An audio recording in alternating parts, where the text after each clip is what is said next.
Welcome to Get Motivated with Donato Parisi, a show designed to reach you where you are, focusing on the fact that you can be anything you want and desire. All you have to do is get motivated. If you need a challenge in your life, then look no further. Get Motivated with Donato begins now. Welcome back, everyone, to Get Motivated with your Donato. I'm your host, Donato, and today we have a special guest, Kristoffer Doura. Welcome, Kristoffer. Well, thank you, Donato, for having me. A 10-year show. I've been, we met a while back, and it was just a great, circle and a great group of friends. And I think, really, when you and I had that conversation, I was inspired because I had no idea you were a man of faith. You were also, an author. You're also somebody that was a leader in the community. And those are some of the things that attracted me to want to learn more about you. And I think, I really appreciate you inviting me to share a little bit about who I am in the community and what I'm about. I'm 6'7", retired, NFL athlete. And it was a great opportunity at that, point in my life. But I believe I had another purpose, a bigger purpose. And, you never are born at 10 pounds and 7 ounces and you already know you're going to be a football player. It was a great opportunity for me to get to the pros, but I realized that I faced a pretty bad traumatic experience, and I faced a near death experience that took me out of the business. When I realized that I had a second chance at life. And my purpose was a lot bigger, to be able to impact, myself, my family, and the community. We're from Haiti, my background, and, my family's from the Caribbean islands. And when they left 40 plus years ago, they had, me and my siblings actually in New York. So we're first generation Haitian American. But luckily for us, we transitioned out of the cold and we came to Miami, and it was a great opportunity for me to kind of, get my feet wet and, get into sports. I sprouted like a green stalk, in high school. I got a great uncle who's 7 feet tall. So that's why I inherited my height. And luckily for me, 1 year high school football at Miami Southridge offered me an opportunity to go to college. And I had no idea, what that meant. I was just athletic, and I had, had the ability to, run, block, and tackle. So I took the deal. I trusted God to lead me, and I went to Charleston, West Virginia, University of Charleston, the coal mine state, and it was a great experience. Adversity, yes, but spending 5 years there, I got to earn a master's in business administration, and I knew for a fact, at a young age, what really had me inspired was, watching that movie. I think, many of us, who are following today, Eddie Murphy and Dan Aykroyd, they had a movie they did together called Trading Places. And just that story alone, when they switched lives, and, you can see kind of what happened when you switch and you surround yourself with success, you become successful. And that was the line, hook, and sink for me, Donato, where I said, one day I want to become like, what I'm seeing right now. It looks interesting. It's Wall Street. And how can I get there? So, I knew for a fact, as I transitioned into the future, when I got to college, I said, well, what am I going to do? Well, I decided I'm going to do business because one day I want to be a boss. And, luckily for me, playing sports, got me into collegiate NCAA football. After I had my time there, I got the master's, and I decided I had two options. It was, become a business professional, continue my journey, get into the private sector, or go pro. Now, the NFL found me. It wasn't a huge university. We're very small. We had 1,200 students at the time when I attended. And for me, I made a decision. Because I said, well, it's not every day you got, the biggest stage, on national television that, in sports, that says, hey, who are you? And for me, it was the grace of God that that blessed me to say, I'm going to take that route. If it doesn't work out, then at least I got a fallback plan, and I'll see what happens. I decided to walk on to the Miami Dolphins, and it was a great opportunity for me because I was under Tony Sperano. and the late Tony Sperano, and hopefully we can continue blessing his family. But we lost Tony, and obviously today it was just a big impact for me to get into the biz. I spent a little less than 3 years as a pro football athlete, but my transition was I got hurt on the field and I dehydrated, and it took me out. And when I realized that I was in a hospital, and I had doctors that told me, Chris, it didn't look good, and they had to do some surgery because I had a blood clot. And when I realized that that was happening at the time, I'm 22 years old, didn't have anybody that I knew, and all I could do was pray. And you just pray to God to hope that I was going to make it out. As I went through that phase, my heart flatlined. And I went through it, and I had an out-of-body experience. And for me, when I was in that moment, I'll never forget, because I still get a tingle in my spine just knowing that I had that out-of-body experience, and there was two options for me. Chris, we'll go ahead and receive you. If you're ready to come on over. Or the other side of that was, you know what? There's so much you haven't finished yet in your journey. The impact personally, in the community, your family. And for me, family values is what's important. And I said, I'm going to hold strong to that, and I'm going to check back in. And that's exactly what I did. They resuscitated me and shocked me back to life. And when I woke up that next morning, I didn't know what was going on, but I knew by the grace of God, I got a second chance at life. And at that very moment, my family, they had got on a flight, and the next thing, they were there that morning when I woke up, and I broke down. I couldn't hold it to bear anymore. I felt like it was definitely a situation in my life where I made a decision to hang up the cleats and retire. But I never quit, because I knew for a fact what inspired me to get to that was family. And what allowed me to continue to pursue my dreams and my goals was making sure that I never gave up on life. And I spent 3 months in the hospital. It was a tough journey. I went in at 350 pounds, like a humongous refrigerator. We're talking a mammoth, playing offensive line, blocking for the quarterback, enjoying that life. But after the incident, I lost about 60, 70 pounds of mass. And that was a big impact, Donato. It was a real big impact. And I got rolled out of there on a wheelchair at 280 pounds, looking like LeBron James then. And, when you think about that, you don't want to quit, because there's so much more you can do. And once I transitioned, I knew I had to get back to Miami and rebuild. And, once I got back strong enough, that's when I said, I'm going to, continue moving forward, because I'm never going back. It wasn't a reason for me to go back, because I was educated. And I knew for a fact that degree was now, it was time to push that go button. And, I transitioned and decided I want to jump into finance. And today I'm an investment advisor and a published author. And I'm so excited about what I'm doing. But I always say you can't quit in life. Even when you have the highest walls, you have, the most blockage. You got to keep praying. You got to stay humble. You got to believe. You got to keep going. Yep, no, that's awesome, man. I mean, thank you for sharing your backstory.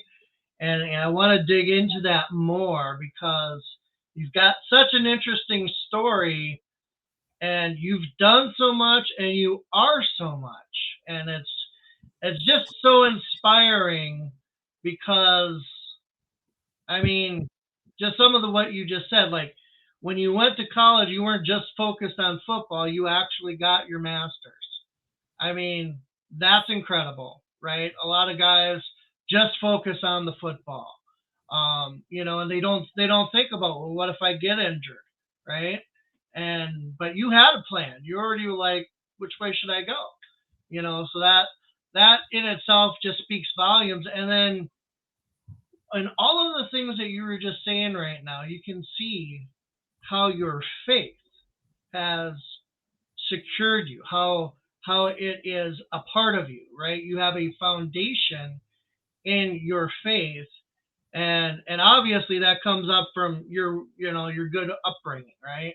You mentioned you're just first generation, here in America. I'm only second, but you're, I think, even more closely related to where you come from, and how that speaks volumes to that humble beginning, right? And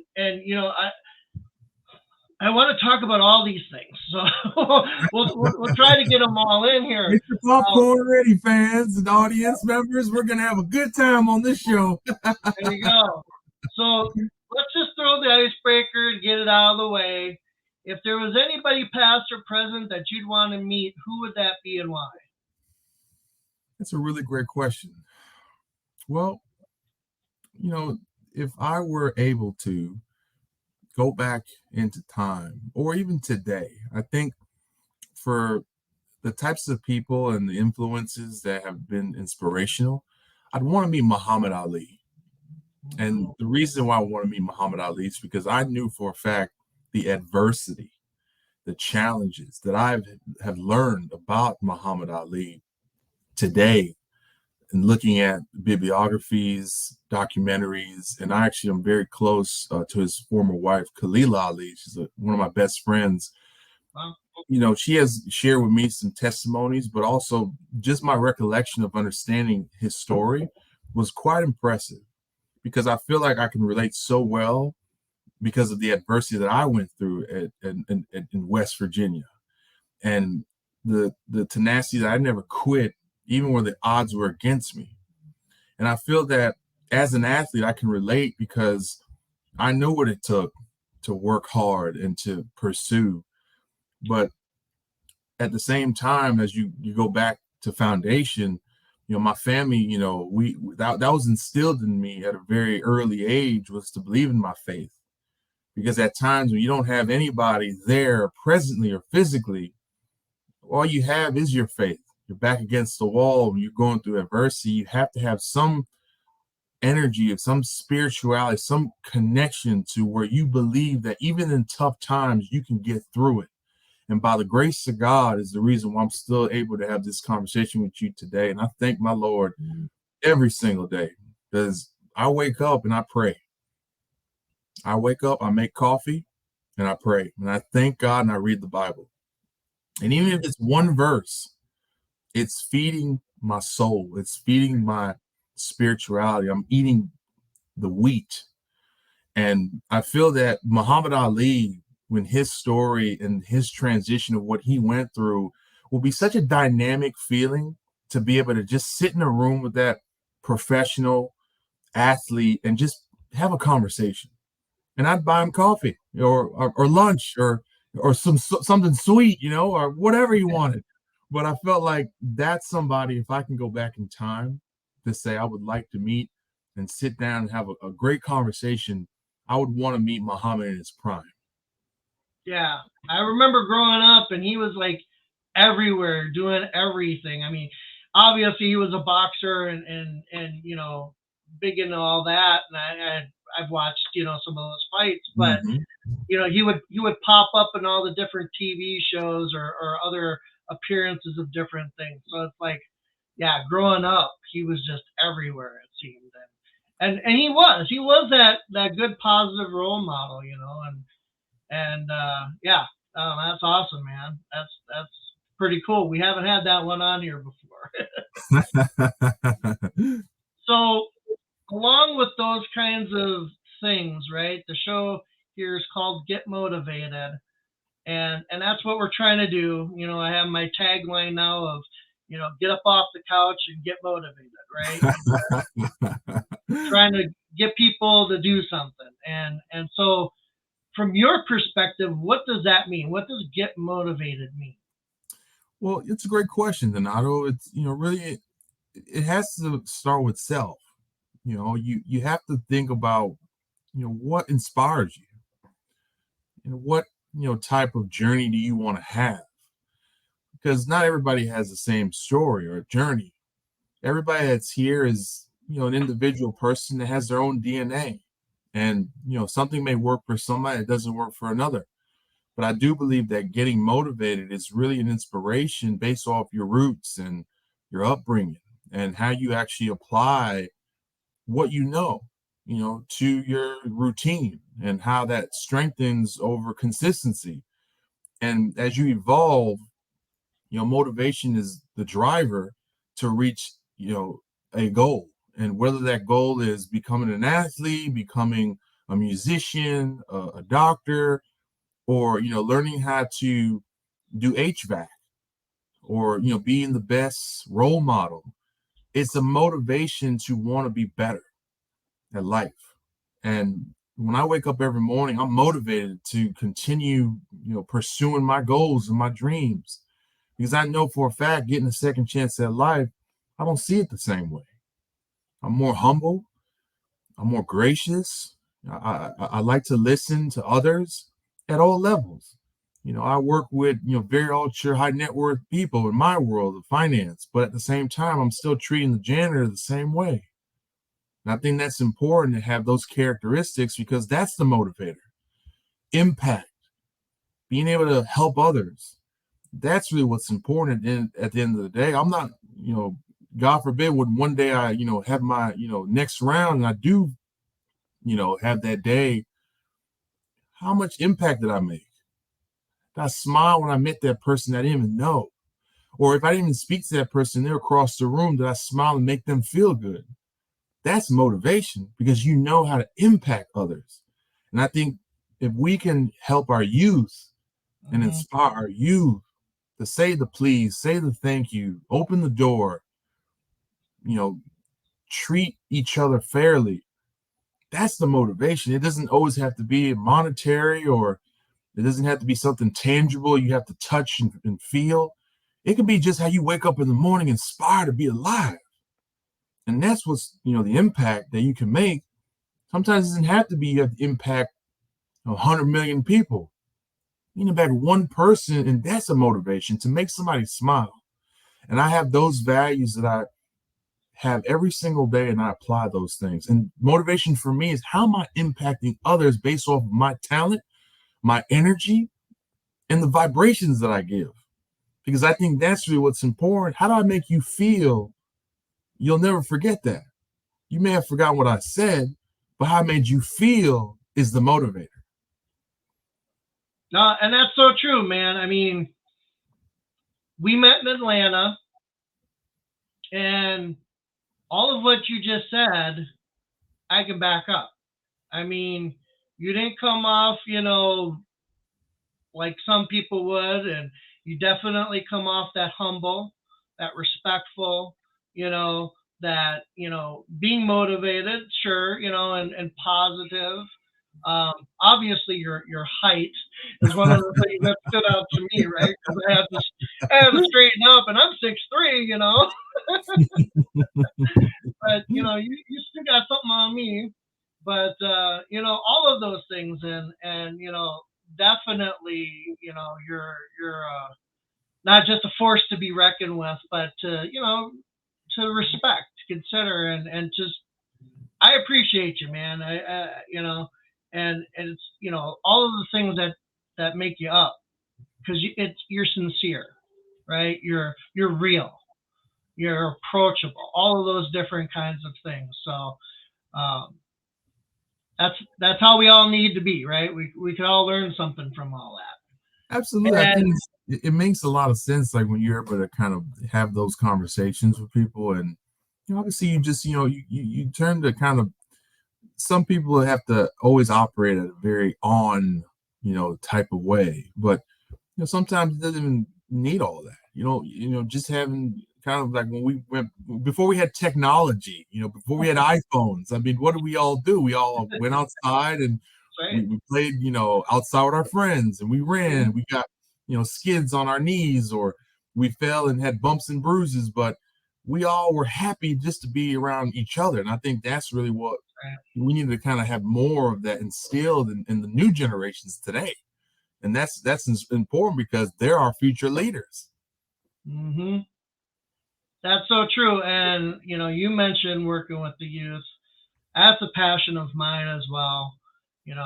Being even a former youth pastor, I mean, it is. The youth are our future, right? They are our future leaders, the ones that are going to shape and mold everything. And heck, the ones that are going to take care of us when we're old, right? So, it behooves us to train them up right, and encourage them and stuff. So with all of these things in mind, from those humble beginnings, but you've achieved a great deal. So, whether a person watching this is young or old or in between, how can, like, all of the things that you've done, because I mean, wow, you've accomplished so much, right? You mentioned you're a financial advisor, you're an entrepreneur, you're a best-selling author, speaker, philanthropist, former football player. I mean, you got your master's, all of these things, right? And like, but you come from those humble beginnings and you were able to achieve a great deal. I mean, encourage us and help us to get motivated, like, so we can do those same things. Sure. It starts with a plan. I didn't wake up and just know exactly where I wanted to go and how I wanted to get there. Obviously, I had framework, from trading places, of course, but, everybody has a different way of how they identify success. And, believe it or not, hearing kind of what you've just shared in regards to just some of the merits and accolades, like sometimes I don't even realize, the timeline of kind of those accomplishments. And sometimes I got to take a step back and say, wow, like you have, really achieved and pushed yourself to want to become even a better person as a man and be a producer. Because when you think about that, people have, impact, whether, they're, in the front line or whether they're, not taking the instructions and they're doing something different, with their time. But at the same time, when you think about how do you reach that level of success, you got to really want to plan goals. And it doesn't have to be, a visionary goal that's for, years and years ahead. It could be a simple, daily goal. And then just building around some structure around, what you need to do for yourself. And I think a lot of self-reflection is also important, because if you have self-reflection, now you know how to become better. And as you become better and evolve, you're going to want more selfishly, because you're going to want to be able to be in a position to help yourself. But while you're helping yourself, you're also learning about yourself. You're also evolving in a way that you can now understand how to compete in society. And it doesn't always have to be something that, is pie in the sky, a dream that is so far out. Sometimes it's the daily goals and those daily habits and the consistency that allows somebody to reach that level of success. It took almost 7 years to be able to do what I'm doing now. Was I good at it in the beginning? No way. But I had to continue practicing. I had to continue waking up. I had to continue, doing the discipline rituals that allowed me to become better. And as I continued practicing, whether it was sports, in my professional career, or at life, or my spiritual connection with God, I had to keep practicing. And it's true what they say, practice makes perfect. You don't wake up and one day say, I'm great. Nobody does that. Right. It's not even reachable to be able to say something like that. But little baby steps turn into those leaps. And then once you're able to leap based off you understanding your process and what motivates you, now you can start moving a little quicker. But I do believe that it starts with a pen and paper, goal setting, structure, and consistency, and not giving up. Because a lot of people sometimes give up right before they have that door that opens that says, you know what? God has allowed you to go through that because you needed to go through that to be prepared to receive that blessing. And if you didn't go through that, you wouldn't know what to do when you did receive that blessing. So sometimes those failures and you feeling at your worst is the feeling that you got to go through. Because in order for you to be able to know how to pick up where you left off, you're always going to learn something, even in a failure. And I've realized that through my sports, profession, even life goals, that you have to make those mistakes. You got to reset. You got to get back to foundations and fundamentals. And those are principles that I feel that if we all, as people and humans, society, could say, go after what you want. Go after your passion. Don't live for somebody else. Don't live for others. Live for yourself, but at the same time, be gracious, be humble, and have some type of faith that you believe in. Not everybody believes in the same thing, and that's okay because we're human. But at the same time, if you are somebody who wants to do good for yourself, that will also reflect how you want to do better in society, in our communities. And I believe that that starts with a plan.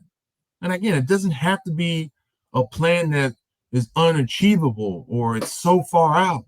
It could be the daily consistent goals that you set for yourself to be on time. Take an early shower, eat breakfast, get ready, feed your brain, fuel up, get good sleep. The fundamentals in life is, if that never changes, you will be successful. And you will identify what pathway makes the most sense for you. And then now you're going to evolve into becoming better because you're going to want to be able to surround yourself with people who can help level you up. That's awesome. I like that level up too. Like in the video games. But it's so true because, obviously, again, I think the faith aspect reflects huge into everything you're saying. And it's interesting. I'm actually preaching a series that I called Faith Fundamentals. And it's similar to what you're talking about, right? We have to sometimes get back to the basics, figure out those key fundamental things, those foundational things in our lives that, not only make us up or make up who we are, right? But who we want to be, who we strive to be, and how we need to treat others and all those different things. So it's awesome to hear you say that because I think we need to reflect every once in a while and look back on those things, right? Kind of reset, and then move forward from there. So, with that, again, there's just so much here with your background and your story and all of that. But if you don't mind, you had that near-death experience in your football career. And I mean, that could have been a huge failure. That could have been something that, people don't walk away from or they get down in the dumps, right? They, woe is me and all these different things. We all have those different types of experiences that, which way are we going to go? Are we going to let it get us down or are we going to move forward? So with that, I mean, tell us more about that overall experience and why you just didn't give up. My mother, she was the inspiration in my life that helped me always pursue my goals. And those goals, fall back on my education. I didn't expect to be in football and to reach that level of success in that short period of time. God blessed me with the ability. Believe it or not, I probably would have never played football, to tell you the truth, because I feel like I'm so much better as a human and as a professional because of my knowledge. And, going through that experience, I could have quit. I could have got, down in the dumps and given up and said, you know what, I'll just, go get through life. Right. But that was kind of the opposite that happened to me. I realized at that moment, in that hospital, when after going through those surgeries and going through that mental, I'd say almost insanity, because, when you are able to be at the highest level and now you're plateaued and you have nothing to do outside of just laying in a hospital on a stretcher, and you can't run no more the same way. You can't lift the same way. You can't do a lot of stuff that you were doing before because now you're down. That alone in itself was a motivator to know that I wasn't able to walk by myself. I wasn't able to eat because of how much pain I had after going through that, and realizing mentally that it tore me down. But I realized that I still got a brain. I still got a voice. And now I need to be able to rebuild. It's like going back to Rocky Balboa, man. You know, how many movies did he have to go through before he reached that success? And my grandfather said that to me too. He said, listen, life's going to be like Rocky. You're going to fight and keep getting back in the ring, but you will reach that level to where you become an impact.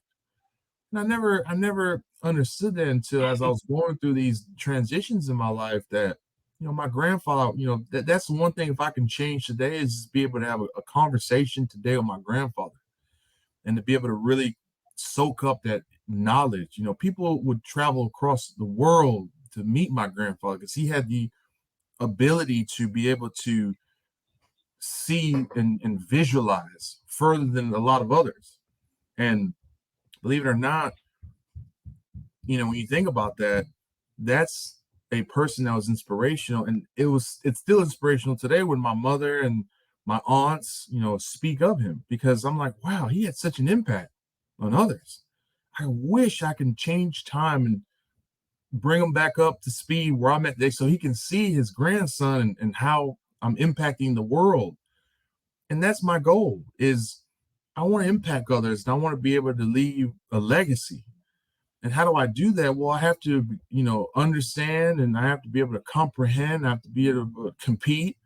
And by doing that is what you know and how you educate yourself. So when I was at the lowest point of my life, when I physically was at the lowest point of my life, it was actually the highest point of my life mentally, because now I knew it wasn't about using your body, your hands, and your physical side. It was now like, how do you mentally prepare? How do you emotionally prepare to get back in the game?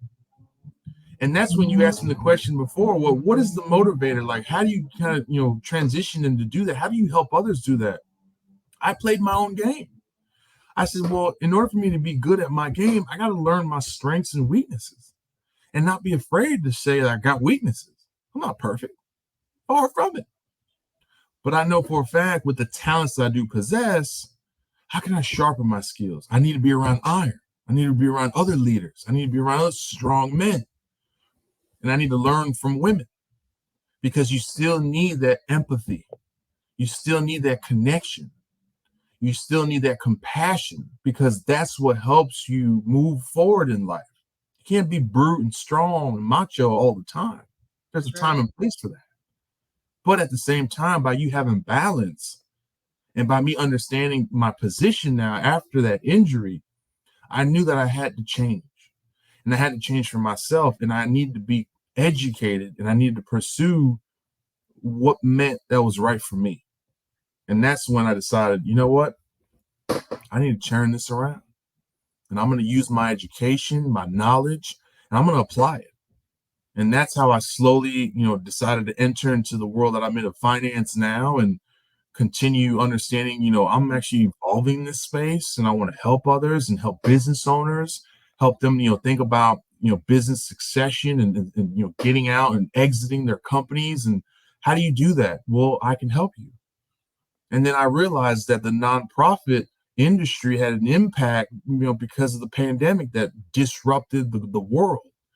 So I realized, well, I had to become knowledgeable to help nonprofit organizations and impact. So I wrote a book, and I became a Wall Street Journal best-selling author to help these nonprofits with legacy, to help them with how do we think about sustainability so we now can think about ways to help and drive our mission.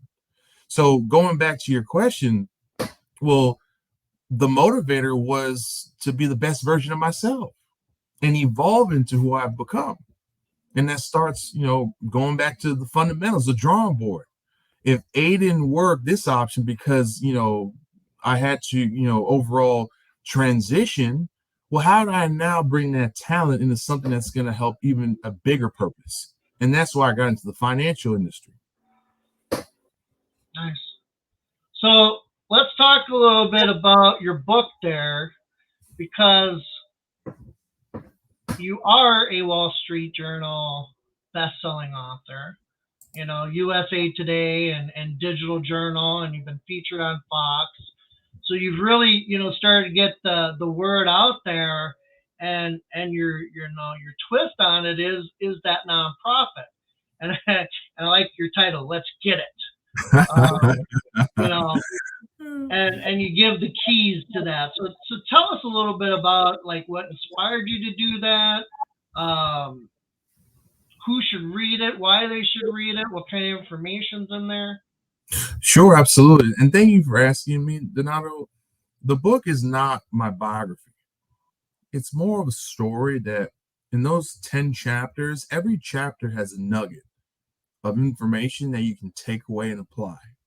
The people who need to read the book, well, leadership, whoever runs the organization, whoever works at the organization, team building, and as well as people who make contributions to these organizations,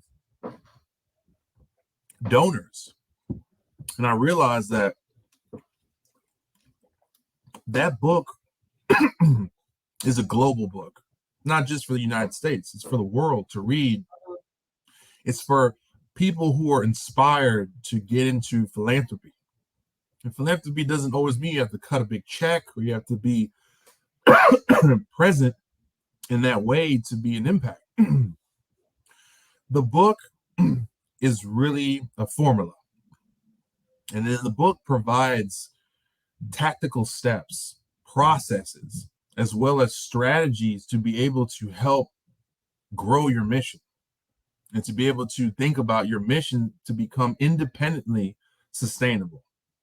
The biggest challenge that inspired me to write the book was when you realize a lot of organizations in Florida alone, I live in Miami, Florida. If you look at the nonprofits that are registered, there's over 98,000 registered. Not to say unregistered. There's probably way more that we probably don't even know about. But the ones that are registered, how can I talk to 97,000 nonprofits on Zoom? In the You can't. It's probably not going to be even, you can't even conceive that information. Right. However, I realized that I really had an innate passion to get more involved with philanthropy. I'm a part of Big Brothers and Big Sisters. I'm a big. I volunteer. I have a little. And I enjoy watching him play football, evolve into high school. He actually goes to my alma mater. So I'm actually more excited that he's my brother. Being a part of the Boys and Girls Club, the NFL Players Association, they do a lot of stuff with the Boys and Girls Club. And I thought it was an amazing way to be a part of that as well because of the youth. And I'm going somewhere with this. In Palm Beach, I'm a board member of Families First of Palm Beach County, and they focus on providing resources to the community, whether it's through domestic violence, it's women who are, taking care of their only children without having, a man in the house, or a man having only himself and not the woman in the house. But it really emphasizes on community. And I realized, well, imagine these organizations that went through the pandemic that didn't have the resources available and that were only relying on federal dollars, grants, or they're only relying on their gala with the donors or some of their programs. Well, that disappeared in the pandemic. And so that was a big, big impact on the community. So I realized, well, I'm an expert thought leader in nonprofit. So the best way that I can provide some content is I have to put some information out there.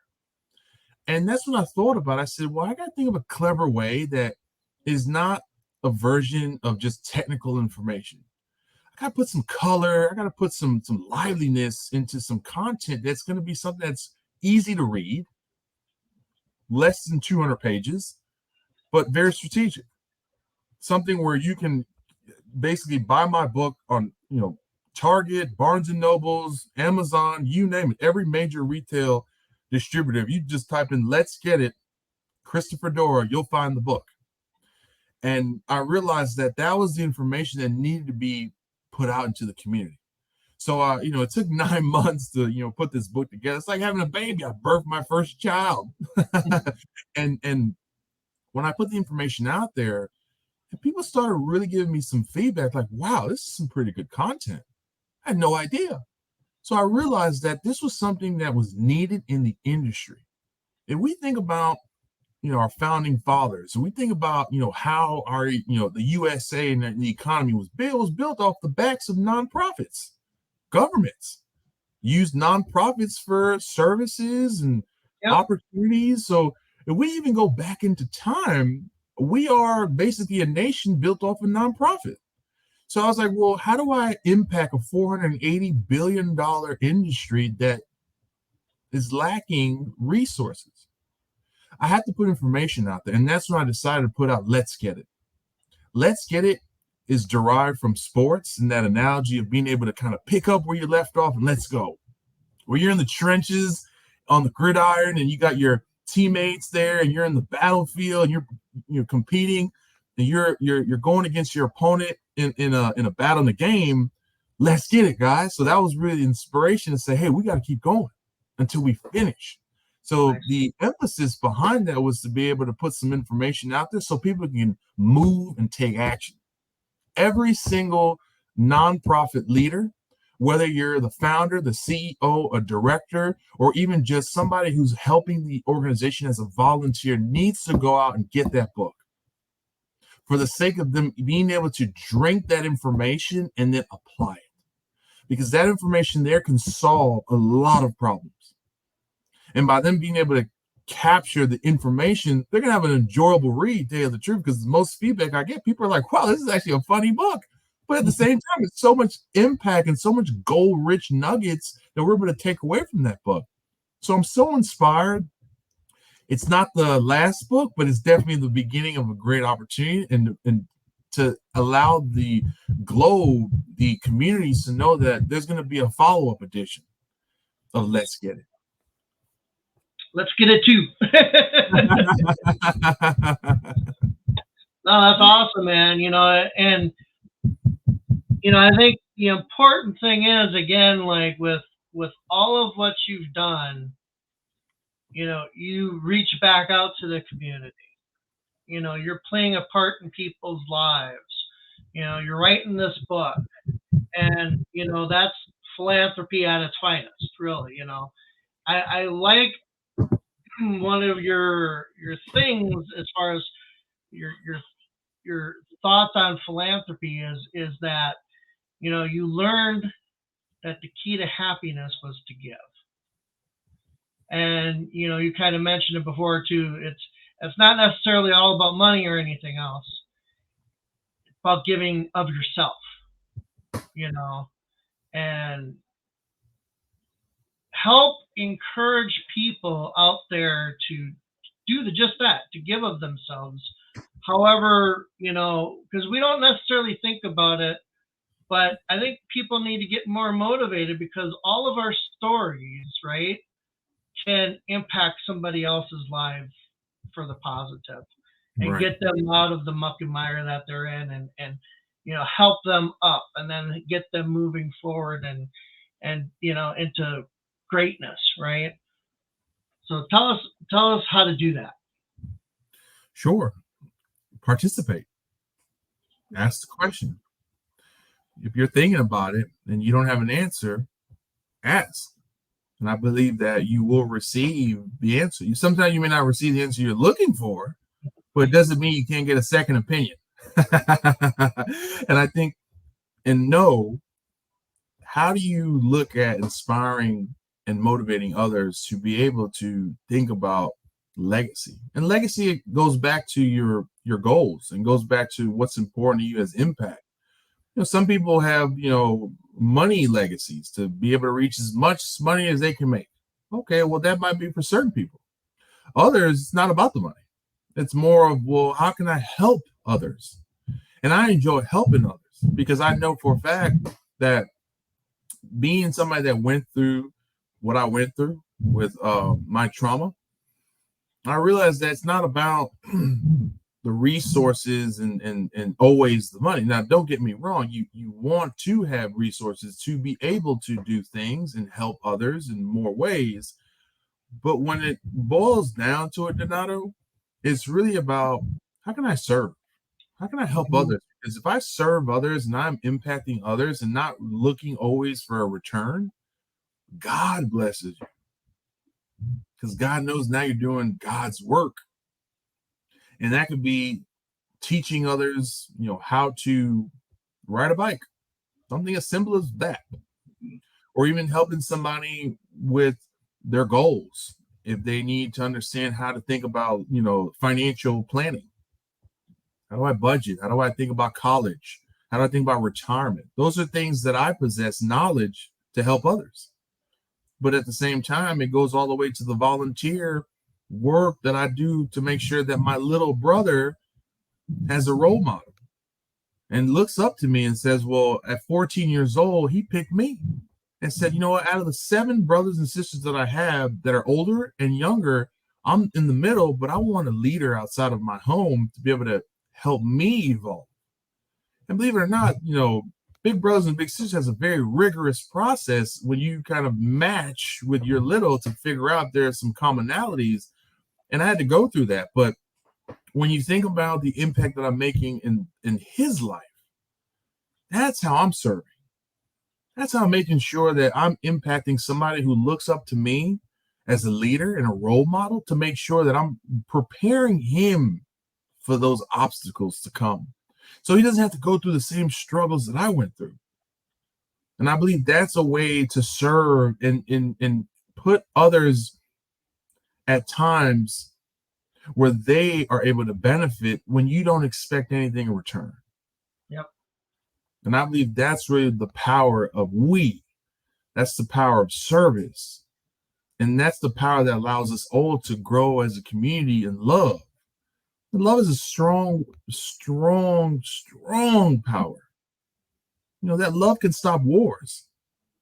And I think that's really where, our generations have, lacked, the empathy of having more love and caring for others. Being able to make sure that you can, really help inspire others by just having compassion. We've gotten to now a realization in society where it's transactional, it's quick, it's, hey, as fast as I can get there in the shortest period of time. But sometimes we got to take a step back, Donato, and say, you know what? I may need some time to reflect on some stuff. How am I really helping others, get better or get access? Or how am I opening doors for other people with your abilities? So I do believe that in today's world, we need to drive with the momentum of being selfless and, having love, really guide us. And I think our society and our world will be a lot better. No, that's totally true, man. And that's what it's all about, right? Getting out there, loving one another. I mean, isn't that what Jesus told us to do? That's right. I love the 11th commandment, and the golden rule. Yeah, I mean, we're just, it's how we're supposed to be. And if we could learn how to embrace that a little bit more, our world would be a vastly different place. Mm-hmm. So with the little bit of time that we have remaining, is there anything else that you want to share with us, that you want to encourage people or tell them more about you, any of that? Well, thank you for the time today of just, having a conversation, just exchanging value. I want to inspire others to, never quit. It doesn't matter what life throws at you, whether it's, a curveball to slow you down, reflect on those things. Really consider, if that curveball was probably, something that I needed at the time to be able to really help me get better so I don't make the same mistake. And I do, encourage people to, do something, thoughtful or really inspire somebody else. And if you can help somebody, whether that's, just a smile, it doesn't always have to be a physical thing or even something that's just out of your way. Don't cut the person off while you're driving, use your hand signals when you're making turns. When you buy your groceries, acknowledge the person who's helping you at the register, and instead of talking directly at them, say hello and call them by their name, acknowledge somebody. And I think those are the small acts of care and kindness that really go a long way, because you never know who you're going to meet in this world. And going back to, it's how you made them feel that they'll remember forever, not what you said.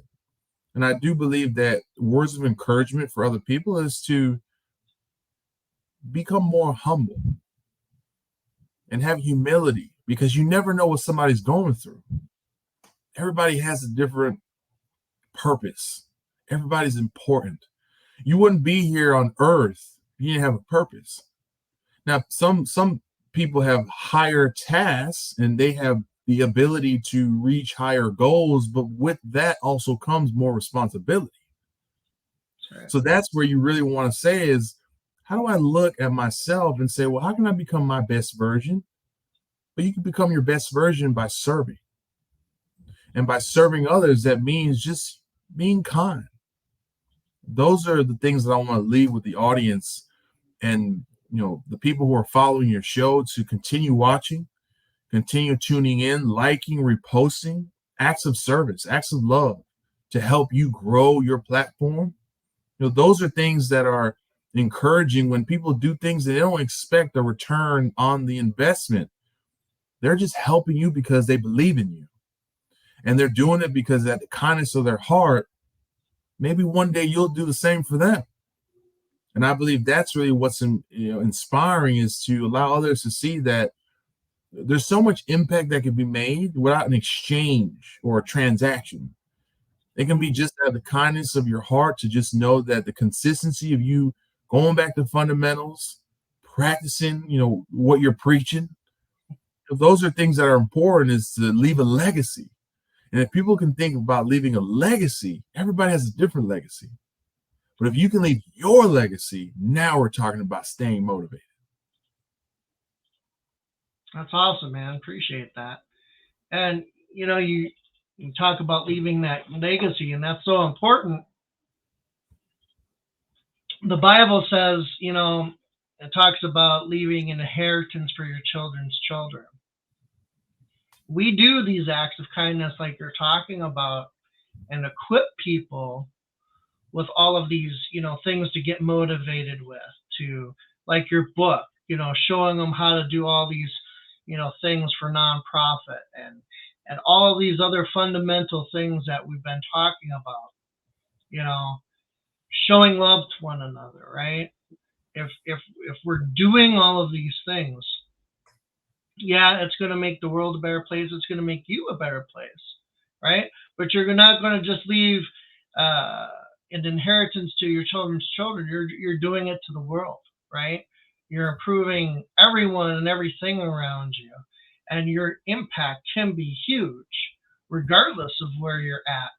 By just getting out there, getting motivated, doing those goals and dreams and visions that you have, right? Because God's given us all the talent and the ability to get out there to do these things. We just have to, talk to Him, right? Find out what they are, and then go do them. So I appreciate you, man, because you've led that. You've lived that. You show that. You teach that. And it just shows.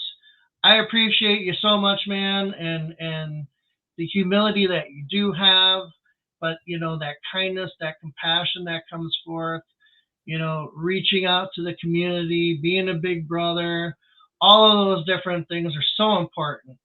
And I would just encourage everyone out there as well to get in touch with you. Ways to do that are in the description below, but do you want to say any of them off the top of your head too? Yeah, absolutely. In the business community, LinkedIn is very popular for people that want to connect with me on a professional level. They can find me on LinkedIn as Kristoffer Doura. Social media, I use Instagram. They can find me Zoe_the_legend, and even on Twitter, you can find me as well with typing in my name. And just being able to really connect dots, and being able to reach out to me. My website as well is available for people that want to check a little bit more of my bio out. www.kristofferdoura.com. On my website, there's a contact part. I'm going to kind of give you guys a golden nugget here. There's access to connect with me and get on my calendar. Let's have a conversation for 30 minutes and get to know each other. If I could be a helpful resource to help, a nonprofit, think about legacy, help people that are in the business community, entrepreneurs that are thinking of business succession. There's lots of ways to get in touch with me. You can even, email me at info@KristofferDoura.com. I think that's another way if they want to connect. And, I'm here and I'm here to serve, with the time that I have. And I want to just, create more impact. I want to leave a legacy. I want to impact not only my local community, but regionally, and also nationally and globally. And that's really, the good fight that I'm fighting is to make sure that if I can impact as many people with knowledge and education, that's really what's important. So, follow me, connect with me. You're going to have all my social handles available, I'm sure, at the bottom of the screen.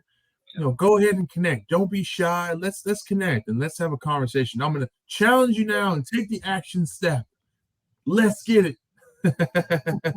Awesome.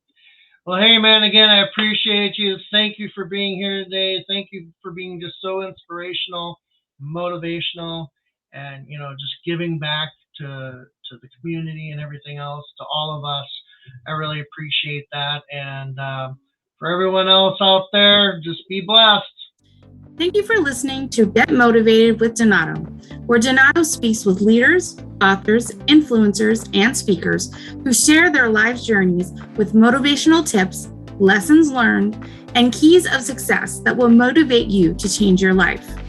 Follow Donato on Facebook and LinkedIn at Donato Parisi, or go to donatomotivates.com. Remember, you can be anything you want and desire. All you have to do is get motivated.